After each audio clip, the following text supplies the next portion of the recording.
Hello बच्चों, let's see this question. So the question is saying the total length of DNA molecules of 46 chromosome in a human cell is about dash, whereas a typical cell is 10 metre in length. तो हमको यहाँ पे total length बतानी है DNA की, ठीक है, DNA molecule की बतानी है, और 46 क्रोमोसोम, 46 क्रोमोसोम को मिलाकर हमें पूरी लेंथ बतानी है डीएनए मॉलिक्यूल की, ठीक.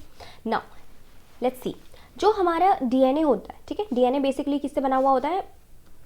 डीएनए बना हुआ होता है न्यूक्लियोटाइड्स का, और ये न्यूक्लियोटाइड जो होते हैं ये बने हुए होते हैं नाइट्रोजन बेसिस के,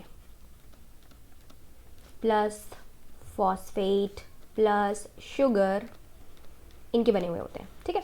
तो डीएनए में ये अगर मैं डीएनए बना रही हूँ तो डीएनए में कुछ इस तरीके से न्यूक्लियोटाइड लगे हुए होते हैं,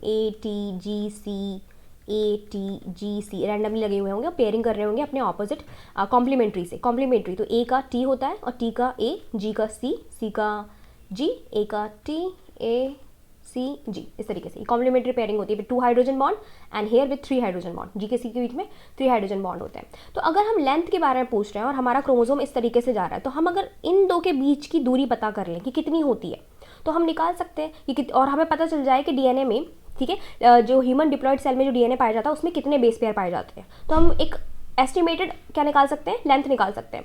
तो हमें पता है, एक्चुअली मुझे पता है ये, तो ए से एक बेस पेयर के बीच की दूरी जो होती है वो होती है 0.34 नैनोमीटर. अब इसको कन्वर्ट कर लेते हैं, हम लोग एक काम करते हैं मीटर में, ठीक है, क्योंकि हमें आंसर मीटर में देना है. तो ये हो जाएगा 0.34 इंटू 10⁻⁹ मीटर, ये हो गया हमारा, ठीक है. या फिर एमस्ट्रॉन्ग में हम इसको बोल सकते हैं 3.4 एमस्ट्रॉन्ग, ठीक है. तो ये हमारा मीटर में निकल आया. नाउ अब हमें जानना है कि हमारे कितने बेस पेयर पाए जाते हैं. तो बेटा ह्यूमन डिप्लॉयड सेल में जो डीएनए होता है उसके अंदर पाए जाते हैं कुछ 6.6 इंटू 10⁹ बेस पेयर. समझ रहे हो, इतने सारे बेस पेयर होते हैं. अब हम एक काम करते हैं, बस इसको इंटू कर देते हैं, इंटू 0.34 इंटू 10⁻⁹ मीटर पर बेस पेयर, ठीक है. अगर हम इसकी पूरी सॉल्विंग करेंगे, जो कि बहुत बड़ी है, तो हम सीधे डायरेक्ट आंसर लिख लेते हैं. तो हमारी पूरी सॉल्विंग के बाद हमें पता चलेगा कि इट इज़ 2.2 मीटर, यानी कि एक एवरेज जो होगी, एस्टिमेटेड जो लेंथ है वो क्या है? 2.2 मीटर. क्या है? डीएनए की लेंथ है, लेंथ.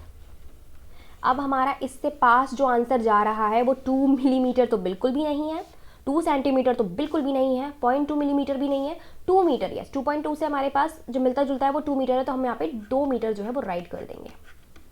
आई होप आपको समझ में आया होगा. Best of luck.